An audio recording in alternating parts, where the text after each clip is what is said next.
Sementara itu pelatih Timnas Indonesia U19 Indra Syafri memastikan seluruh pasukannya sudah siap tempur dalam ajang Piala AFF 2024. Karena di era sepak bola modern, apakah itu di level senior atau juga di level U19, apalagi U16, level kecerdasan harus tinggi untuk bisa bermain at the top level. Kalau mau hanya bersaing di level ASEAN, ya udah, pakai aja kecepatan, ya kan, mengandalkan speed. Tapi kan di pertandingan semalam, para pemain kita tidak saja mengandalkan speed, tapi ada juga level of intelligence yang sangat tinggi. Karena ada pembagian bola yang merata, tidak selalu menyerang dari kiri melalui Donitri, tapi bisa juga menyerang dari sebelah kanan melalui Mufli. Tidak selalu bola diberikan kepada striker, Arkan Kakak, tapi juga bisa diberikan kepada winger lain yang bergerak untuk bisa melakukan penetrasi ke ruang pertahanan Filipina. Jadi overall, kalau menurut saya, ya ini adalah penampilan yang luar biasa dari para pemain. Bukan artinya saya ingin memuji setinggi langit, bukan seperti itu teman-teman. Tapi saya sendiri kaget kok para pemain bisa bermain dengan begitu lepas. Nah mungkin juga karena ya ini lawannya bukanlah tim yang kuat. Artinya dari segi mentalitas memang mereka lebih unggul. Tapi poinnya, saya melihat level kecerdasan dari para pemain ini sangat baik. Nah artinya yang saya harapkan para pemain juga jangan gede kepala dengan kemenangan yang telak semalam. Tapi mereka harus lihat ke depannya. Karena perjalanan mereka ini masih panjang. Mereka harus bisa membawa tim ini lolos ke Piala Dunia. Iya dong, targetnya harus tinggi seperti itu. Kalau targetnya cuma mau lolos ke Piala Asia, itu kan sudah sesuatu yang biasa ya. Jadi saya pikir nih targetnya juga sangat baik dari PSSI meminta Indra Syafri membawa tim ini lolos ke Piala Dunia. Walaupun sekarang ini terlihat sangat berat. Tapi kan di sepak bola, sesuatu yang berat itu bukan berarti mustahil. Anything can happen in football, teman-teman. Asalkan para pemain itu bisa fokus dengan permainan mereka dan jangan ada ego di antara para pemain. Yang saya perhatikan di first match semalam, para pemain bermainnya lepas banget. Nah artinya ketika para pemain bermainnya lepas, mereka enjoy. Mereka menikmati jalannya pertandingan. Kalau sesekali kita melihat ada skill individu dari para pemain, itu wajar. Karena mereka adalah pemain muda, mereka harus explore ruang pertahanan tim lawan dengan skill individu mereka. Tapi kebanyakan mereka tuh passing bola. Dan yang saya suka bahwa para winger kita itu fokus untuk membagi, bukan fokus untuk shooting. Bagaimana kita menghajar habis Filipina. Ya dia mengagumi bahwa Indonesia bermain sangat baik. Punya pemain-pemain yang oke di dua flank. Dan kita banyak memiliki talenta yang bagus menurut PA. Namun itu tidak akan mengecilkan nyali mereka untuk bisa bertarung melawan Timnas U19 ya, dalam pertandingan besok.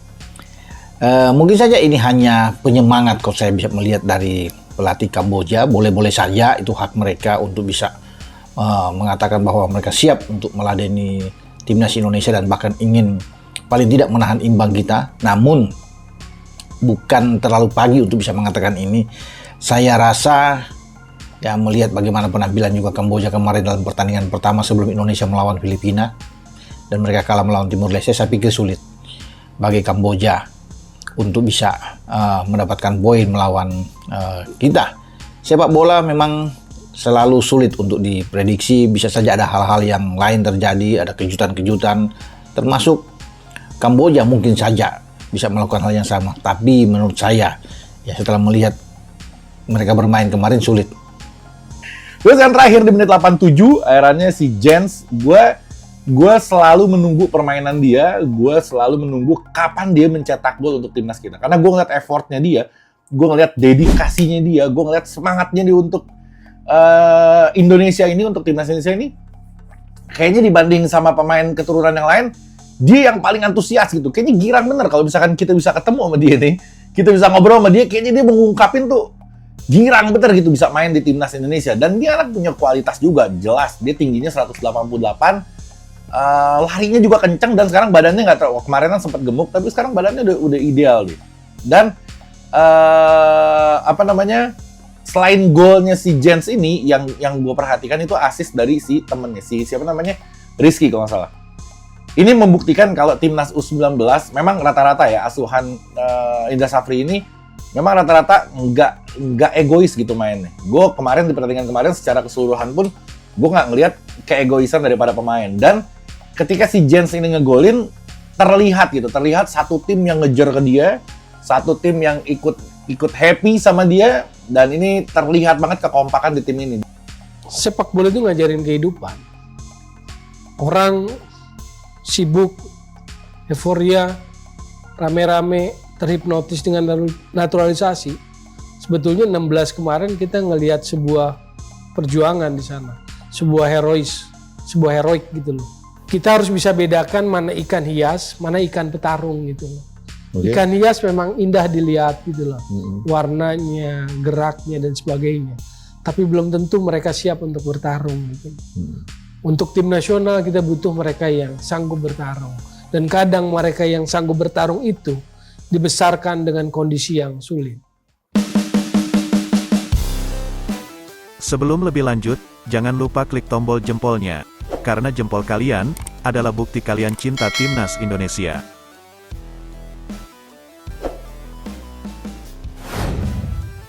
Timnas Indonesia mengalami peningkatan kualitas yang cukup signifikan dalam beberapa tahun terakhir di bawah asuhan Sintayong. Peringkat terbaru FIFA menunjukkan Indonesia berhasil melampaui Malaysia dan kini menjadi yang terbaik ketiga di Asia Tenggara. Meski demikian, skuad Garuda menghadapi tantangan berat untuk meraih tiket menuju Piala Dunia 2026. Meski tidak lolos ke Olimpiade Paris 2024, Timnas Indonesia kini menjadi salah satu dari 18 tim yang berhasil melaju ke babak ketiga kualifikasi Piala Dunia 2026 zona Asia, yang dijadwalkan akan dimulai pada tanggal 5 September mendatang dan berakhir pada tanggal 10 Juni tahun 2025. Hasil pengundian atau drawing membagi menjadi 3 grup, masing-masing terdiri dari 6 tim, dan menempatkan Indonesia ke dalam grup neraka, lantaran akan melawan juara Asia dan Piala Dunia seperti Arab Saudi, Australia, dan Jepang. Melansir dari YouTube Starting Eleven, Kamis 18/7, berikut gambaran perkembangan Timnas Indonesia di mata pelatih kelas dunia dan pengamat sepak bola. Salah satu pengamat sepak bola, Coach Justin mengakui jika kualitas permainan Indonesia yang berkembang dewasa ini. Hal ini membuktikan bahwa skuad Garuda bisa mencatat prestasi baru dalam kancah internasional. Mereka sudah menunjukkan mereka sudah mengalahkan Australia, Korea, yang selalu ikut Olimpiade, kita kalahkan sehingga mereka enggak ikut. Artinya kita mumpuni, bukan berarti kita juara atau apa ya, itu enggak. Tapi untuk berprestasi, kita bisa memberi perlawanan, ujar Coach Justin. Hingga rilis ranking FIFA terbaru pada tanggal 20 Juni lalu, Timnas Sepak Bola Indonesia menempati posisi ke-134 dunia dan tertinggi ketiga di Asia Tenggara, melampaui Malaysia, di bawah Thailand dan Vietnam. Posisi Indonesia yang naik ke peringkat 134 merupakan yang terbaik dalam setidaknya 1 dekade terakhir, meski skuad Garuda pernah berada di peringkat 76 pada tahun 1998, sejak FIFA membuat sistem ranking tersebut pada akhir tahun 1992. Walau masih banyak pekerjaan rumah yang harus dilakukan, kemajuan sepak bola Indonesia kini menjadi catatan dan kebanggaan tersendiri bagi masyarakat Indonesia. This is different, sepak bola kita semenjak di bawah Ketua PSSI Erick Thohir, di bawah pelatih Timnas Sintayong is different era. We develop very fast, kita itu benar-benar meroket untuk level perkembangan sepak bola, sebut Justin. Prestasi Timnas Indonesia juga tak luput dari pengamatan pelatih-pelatih kelas dunia. Sementara itu, mantan pelatih Inter Milan, Roberto Mancini mengaku kerap memantau perkembangan sepak bola Indonesia. Menurutnya, salah satu poin khusus adalah materi pemain yang terus berubah dan terus membaik. Bahkan karena penasaran dengan permainan skuad Garuda, Roberto Mancini sampai menyempatkan hadir di Piala Asia U23 yang diselenggarakan di Qatar. Saya melihat potensi besar dalam sepak bola Indonesia. Para pemain muda mereka memiliki bakat alami yang bisa dikembangkan lebih jauh, ujar Mancini. Pengakuan dari pelatih kelas dunia ini tentu menjadi motivasi tambahan bagi para pemain dan pelatih Timnas Indonesia. Mereka kini memiliki tanggung jawab besar untuk terus meningkatkan performa dan membuktikan bahwa Indonesia layak bersaing di kancah sepak bola internasional. Meski tantangan besar menanti di babak ketiga kualifikasi Piala Dunia 2026, harapan dan semangat para pemain Timnas Indonesia tetap tinggi. Dukungan dari masyarakat dan pengakuan dari dunia internasional menjadi modal berharga bagi Timnas Indonesia untuk terus berprestasi dan mengharumkan nama bangsa di panggung dunia. Berita selanjutnya, pelatih Kamboja terkesan dengan timnas Indonesia U19 yang tidak sombong meskipun menang telak. Pelatih Indra Syafri memperingatkan para pemain untuk tetap membumi. Sebelumnya, timnas U19 mendapatkan hasil positif saat melawan Filipina di laga pertama. Garuda Muda meraih kemenangan besar dengan skor 6-0. Secara mental, tidak boleh ada yang jemawa. Tidak boleh menganggap apapun remeh siapapun lawan di sepak bola. Apa saja bisa terjadi, kata Indra Syafri, Jumat 19/7. Kami melihat Kamboja bermain begitu bagus di laga sebelumnya, di 10-20 menit. Tetapi, tiba-tiba 3 gol beruntun bisa dicetak Timor Leste, lanjutnya. Berbicara soal persiapan timnas U19, Indra Syafri mengatakan akan melakukan rotasi pemain. Ia memastikan akan menurunkan 11 pemain terbaik dalam starting 11. Kami persiapan terakhir untuk mencari, memastikan siapa 11 pemain terbaik untuk besok. Prinsip kami, perlu melakukan rotasi, ucap Indra Syafri. Posisi yang terbaik itu seperti apa mungkin nanti selalu akan dilakukan rotasi pemain. Maksimal 5 pergantian pemain juga akan kami manfaatkan, dirinya menambahkan. Tim nasional sepak bola Indonesia kembali mendapat tambahan pemain naturalisasi berdarah Kediri, yakni Martin Paes yang bermain di FC Dallas Liga Amerika Serikat. Siapa yang tidak suka, tidak senang dengan kabar bahwa Martin Paes akan bermain pada bulan. Semua menantikan ini. Kalau dia ada, ini top, bahwa terselesaikan masalah di bawah Mister penjaga gawang. Kan ini menjadi masalah terus setiap hari, karena perlu ada penjaga gawang, apalagi Martin Paes kan 192 tinggi. Ini bagus, kita akan menghadapi Arab Saudi pertama dan kedua langsung akan ketemu Australia sebelum kita akan 2 kali tandang, ya kan, melawan Bahrain dan Cina. Nah, kalau ini memang benar, saya juga senang, ya, apa yang dikatakan berita kemarin berseliweran itu sesuai dengan omongan Pak Erik.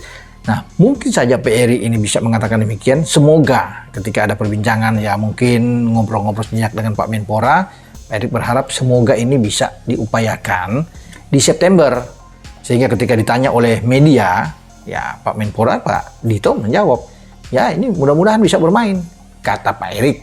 Kan beliau bilang begitu. Saya coba untuk mengulangi lagi, mencoba melihat ya bagaimana omongan ini. Ternyata beliau mendengar dari Pak Erik. Ya tentunya ini upaya benar, diupayakan, diusahakan terus. Kalau bisa memang pada September.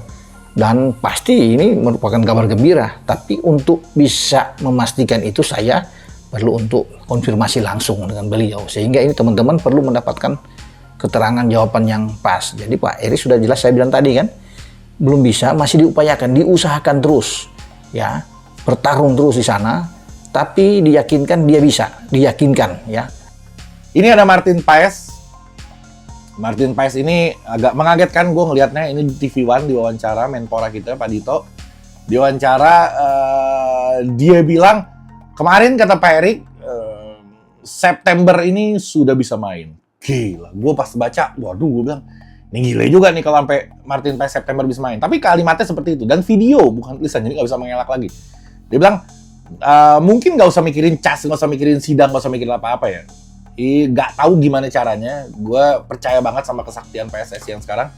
Main aja deh orang, insya Allah nih, di bulan September si Martin Paes ini. Mudah-mudahan seperti itu. Dia tuh cuman, sebenarnya dia udah warga negara Indonesia.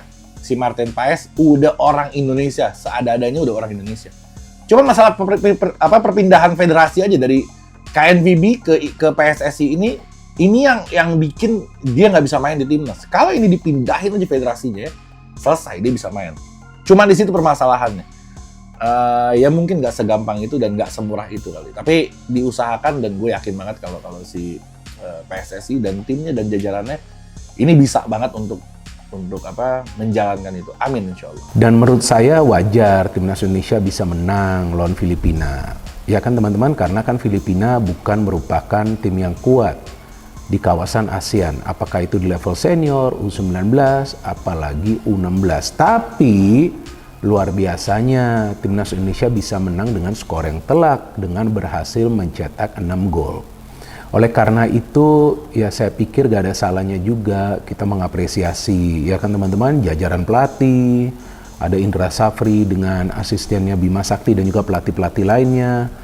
Dan para pemain dari timnas yang berjuang habis-habisan di atas lapangan untuk bisa mempersembahkan yang terbaik bagi kita semua. Tapi ini semua masih merupakan sebuah permulaan atau just the beginning bagi para pemain. Karena seperti yang sama-sama kita ketahui bahwa target bagi timnas Indonesia U19 ini dan tentunya bagi Indra Syafri adalah untuk membawa tim ini lolos ke Piala Dunia U20.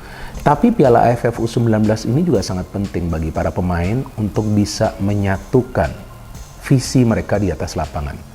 Artinya para pemain yang turun bagi timnas Indonesia U19 itu harus bisa bermain dengan mengandalkan visi alias kecerdasan.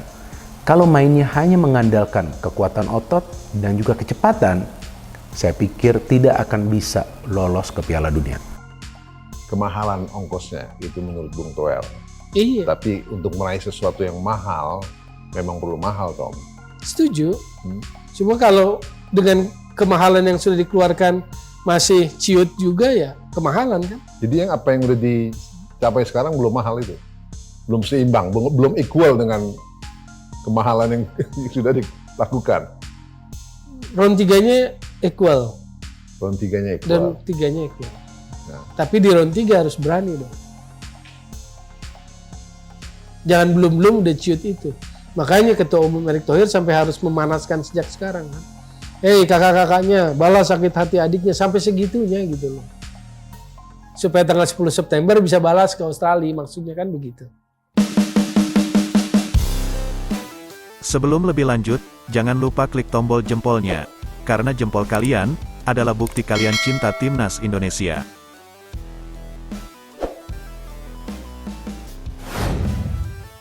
Jelang tampil di kualifikasi Piala Dunia 2026 putaran ketiga, bulan September nanti, skuad Garuda mendapat angin segar dengan potensi bergabungnya kiper MLS, Maarten Paes. Hal tersebut disampaikan Menteri Pemuda dan Olahraga RI, Dito Aryo Tejo yang optimis Maarten Paes dapat membela timnas Indonesia. Martin Paes kemarin Pak Erick Thohir, Ketua Umum PSSI, sampaikan insya Allah September sudah bisa main, kata Dito dikutip dari kanal YouTube Tefone News, Selasa, tanggal 16 Juli tahun 2024. Meski harus melewati persidangan panjang, Dito Aryo Tejo terus memantau perkembangan pemain FC Dallas ini. Sedang diurus dengan PSSI nanti kita akan lihat perkembangan, kata Dito. Andai resmi diperkuat Maarten Paes, maka timnas Indonesia dipastikan bakal bisa menurunkan starting full bintang Eropa di kualifikasi nanti. Pasalnya, hampir semua posisi di skuad Garuda saat ini, selain kiper, sudah memiliki stok pemain keturunan. Bahkan lini pertahanan jadi posisi yang paling banyak dihuni pemain naturalisasi yakni 6 pemain. Dengan kehadiran Maarten Paes berikut prediksi formasi timnas Indonesia jika menggunakan full pemain keturunan di starting 11 pada kualifikasi Piala Dunia 2026 nanti. Masih menggunakan formasi 3-5-2, akan ada trio bek tangguh Eropa yang jadi tumpuan timnas Indonesia untuk menghadang serangan lawan. Di posisi tersebut, JIZS, Elkan Bagot serta Justin Hubner layak menjadi pilihan utama. Meski masih ada Jordi Amat yang jadi kapten tim, namun melihat kualitas lawan serta performa musim lalu, sepertinya Elkan Bagot bisa jadi starter mendampingi JIZS dan Justin Hubner. Ketiga pemain tersebut akan saling bahu-membahu membantu Maarten Paes yang berada di posisi paling belakang alias penjaga gawang. Di lini tengah, ada 5 pemain yang bakal jadi motor serangan serta pengatur ritme permainan timnas Indonesia. Mulai dari 3 gelandang, ada Nathan Chuaon, Tom Haye serta Ivar Jenner yang bertugas sebagai pengalir bola antar lini. Sedangkan di sisi sayap, Sandy Walsh dan Kelvin Verdong bertugas sebagai gelandang serang yang bermain melebar serta ikut membantu pertahanan sebagai wingback. Berbekal kecepatan serta akurasi umpan milik keduanya, Sandy Walsh dan Kelvin Verdong bisa jadi sosok vital saat timnas Indonesia melakukan serangan balik. Selain itu, kemampuan intercept mereka juga dapat mempermudah tugas lini pertahanan ketika terjadi counter. Terakhir di lini depan, ada duet Rafael Struijk dan Ragnar Oratmangun yang masih jadi andalan untuk menjebol gawang lawan. Meski bukan striker murni, namun kemampuan finishing serta pergerakan tanpa bola keduanya membuat Rafael Struijk dan Ragnar Oratmangun layak mengisi pos ujung tombak. Jika formasi ini resmi diterapkan, timnas Indonesia bakal memiliki skuad bercita rasa Belanda. Pasalnya, Hampir sebagian dari pemain tersebut lahir dan masih berkarir di Belanda. Hanya Elkan Bagot yang lahir di luar Belanda dan belum pernah rasakan kompetisi di negeri kincir angin. Berita selanjutnya, ranking FIFA Timnas Indonesia naik ke 133 dunia, terbaik sejak 2011. Tim nasional sepak bola Indonesia naik 1 peringkat FIFA ke 133 dunia per tanggal 18 Juli tahun 2024 dengan memperoleh 1.108,73 poin. Ini adalah peringkat terbaik sejak 13 tahun lalu atau tepatnya pada Juli tahun 2011. Di era pelatih Sintayong, Indonesia telah naik 42 peringkat dari paling parah di peringkat 175 dunia. Bahkan telah naik 58 peringkat dari posisi terburuk 191 pada tanggal 11 Agustus tahun 2016. Timnas Indonesia di kawasan Asia menduduki peringkat 23 di atas Malaysia di peringkat 134 FIFA dan Kuwait di 136 FIFA. Sementara Asia Tenggara Timnas berada di bawah Thailand di peringkat 101 FIFA dan Vietnam 115 FIFA. Ranking FIFA Timnas Indonesia resmi naik ke peringkat ke-133 dunia. Posisi tim Garuda berada di atas Timnas Malaysia. FIFA resmi merilis ranking timnas negara-negara di dunia, termasuk Indonesia. Tim Garuda memiliki poin 1108,73, yang berarti berhak naik 1 tingkat ke 133. Peringkat Timnas Indonesia berada di atas Malaysia yang juga naik ke 134.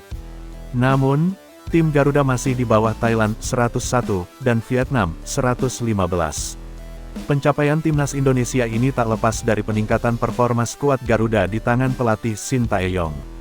Sejak diperkenalkan pada akhir Desember tahun 2019, arsitek asal Korea Selatan itu telah mendongkrak ranking Timnas Indonesia sebanyak 42 tingkat dari 175 hingga kini 133 dunia. Terkini, Timnas Indonesia melaju ke putaran ketiga kualifikasi Piala Dunia 2026 zona Asia untuk pertama kali dalam sejarah. Ranking Timnas Garuda bisa lebih menjulang jika berhasil memetik hasil positif di ajang tersebut. Namun, ambisi itu bukan tugas mudah. Pasalnya, Asnawi Mangkualam DKK berada di grup neraka bersama Jepang, Australia, Arab Saudi, Bahrain dan China di grup C. Timnas Indonesia berhasil naik lagi di ranking FIFA, sedangkan Thailand tetap dikdaya sebagai rajanya ASEAN. Ya, FIFA telah merilis update ranking FIFA terbaru edisi Juli tahun 2024. Hasilnya menetapkan Timnas Indonesia naik 1 peringkat tanpa mengeluarkan keringat sama sekali. Pergeseran ranking FIFA Timnas Indonesia ini diakibatkan hasil pertandingan di OFC Nations Cup. Timnas Indonesia sebelumnya menempati posisi 134 ranking dunia dengan koleksi 1.108,73 poin. Sedangkan kini Timnas Indonesia baru saja naik ke peringkat 133 dengan koleksi poin yang sama. Rupanya keuntungan yang didapat Timnas Indonesia tersebut karena kekalahan Kepulauan Solomon di pertandingan OFC Nations Cup pada tanggal 18 Juni tahun 2024 silam. Tercatat Kepulauan Solomon kalah 0-3 dari Selandia Baru, dan kalah 0-1 dari Vanuatu. Rupanya hasil kekalahan Kepulauan Solomon di OFC Nations Cup itu baru dirilis pada update ranking FIFA bulan Juli tahun 2024 ini. Sebab sebelumnya update ranking FIFA bulan lalu dirilis pada tanggal 20 Juni tahun 2024. Karena terlalu mepet, akhirnya kini update tersebut baru diperbarui saat ini.